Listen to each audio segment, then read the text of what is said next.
Hey everybody, what is going on? I hope you guys are all doing well, and welcome to another tutorial video. In this video, I'm going to be explaining to you guys how you can create an invoice on HubSpot, so let's get right into it. As you can see, currently I am on my emails tab, but to get to our invoices, we're going to go over into the commerce tab and go click on invoices. Pretty self-explanatory.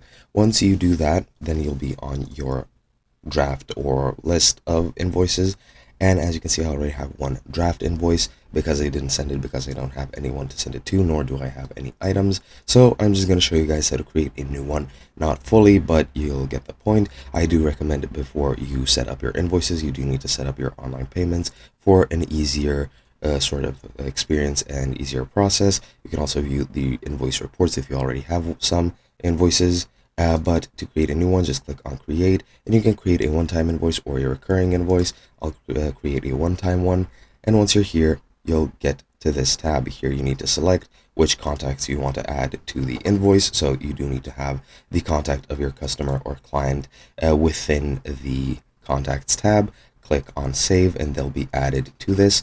Then you can select their company, which should also automatically be updated. You can set the invoice date and the due date, and then you can set the payment terms as well. Once you're done with that, as I've mentioned, you do need to have a line item on your invoice to actually be able to send it.